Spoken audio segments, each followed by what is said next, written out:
Well, it's generator day. Pointing that camera right at the sky. Oh, now the sun wants to come out. Just for a second. I'm not pointing the camera at it, but no wind, no sun. So, I've got the Kubota going.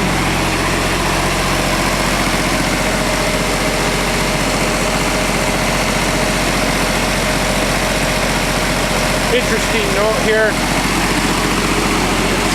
This is a siphon. There's no fuel pump. There's no lift pump. And so you got to keep it full. I've never actually had it run out of fuel and have to re-prime it, but you got to be aware of it. And not much going on in the valley today. Growing up. So with the generator going, I decided to take care of a problem. This has been the obsession for the last month, getting this old bird going again. We got all the hydraulics figured out, got everything working again. I got a leak up there on the grapple I got to work on. But I'm running vegetable oil as the hydraulic fluid, and so far that's worked out. New pump under there, and put all the exhaust back on. Now, I was driving it before with the exhaust off. I thought there was something wrong with the differential because it was just banging away, bing, bing, bing. And now I got the exhaust on and I could hear it more clearly. And it turns out that the lug nuts are loose on both sides. So this front axle is chucking the wheel back and forth and making a hell of a racket and convincing me that I had a blown up differential or something. But so while the generator's firing, I was gonna tighten the lug nuts up with this electric impact as soon as I figure out what I do with the socket.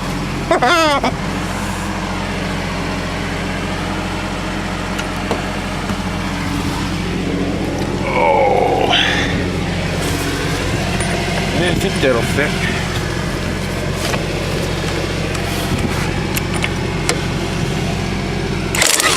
Wrong way.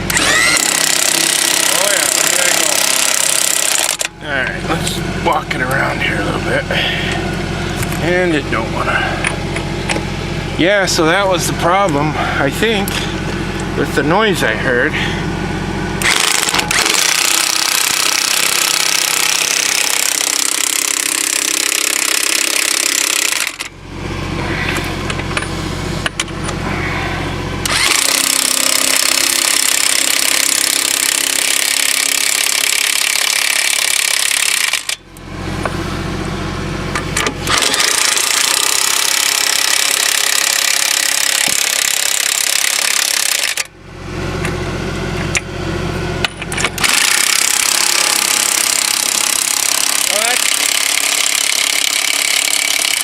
That's sure nice, better than having to do it with the torque wrench.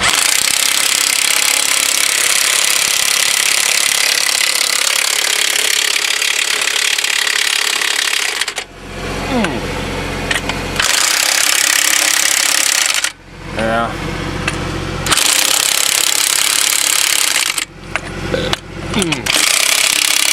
Now the sun wants. What the hell? Been waiting for power all morning. Finally decided to pull the rope, get that generator going. Ah, see, now this one's tight. Alright. So anyway, I gotta go do the other side. But I built this thing all back up working again. First thing that happened, I fired it up, and this cylinder here, the threads are shot, then whatever holds that. And I tried to rotate the whole mechanism, and the cylinder shot right out. So then I had to play around, try to get that back together. This is what vegetable oil does when it oxidizes and forms a polymer. If you use vegetable oil for hydraulic fluid, this is what happens. I put this in here about 3 years ago, and it's been dripping out of that, and it oxidized and made this plastic. It's like paint. It's the same thing as paint, and so it really puts a coating on everything. It's quite nasty, and it's filthy. So it's something to keep in mind. Anything that'll leak, anything with leaks will suddenly get this paint on it. What I did notice though is this stuff acts as a wiper seal once it hardens, and that really, it'll help, seal some leaky cylinders. It's not a cure, it's just something that'll slow it down a little bit. So anyway, we got it all put together, everything working, and then discovered that the way this grapple works, it does not grab brush. Here's the brush I managed to load up. It was quite a struggle to get it on the bed of the truck. So what I gotta do is take this down to the welding area, and I'm gonna put some teeth on it, and and tines on the end, so that when it grabs the wood, it will go like that and like that, and then like this on each side. But you gotta angle it down so that once you open the grapple, the wood falls back out, otherwise it gets stuck on there. But it's been an obsessive project. I've been on this for a month.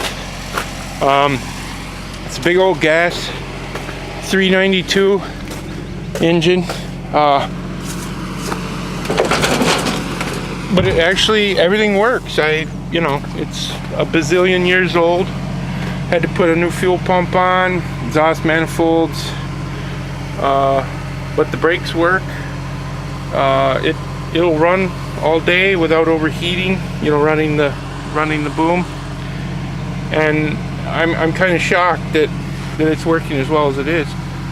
And it's a 70s vintage with juice brakes, and they work. I've never seen it before. I mean, that just is unheard of. So I'm hopeful that there'll be some wood moved with this. And if I could take you out and show you the piles, you'd understand why I'm going to some extreme measures to get this thing working. I figure, let's just say that I could fill this rack twice, 2 trips. I think that would be my winter supply of wood. If I could get it, from one end to the other and up to where the boom is, where the grapple is sitting, I think that would be enough wood for, if I could do that twice, I'm sure that would be enough wood for a year. But the thing about it is, there's probably, I don't know how to be conservative about it.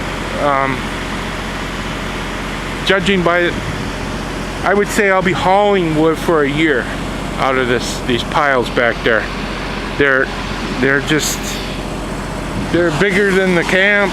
I mean, they're 100 feet long, as high as the boom. I mean, it's just a huge quantity of wood. All oak, and that's why I'm in. It's all this stuff, oak. So that's why I'm interested in chipping, because there's a lot of this stuff, and you could see, you go down, there isn't really any tiny branches. It goes down to about this size, and then they just, like, the little ones just sort of fell off. So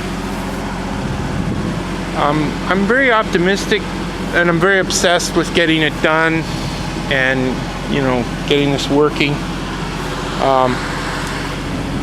And that's why I haven't been around, because this has consumed my entire being, if you will. one thing I can't wait to do is get the power washer out. This fucking thing is a pigsty. And that's how they ran it. What a mess. Anyway, that's what's going on. And I gotta get back to the laundry now. Haha! See ya.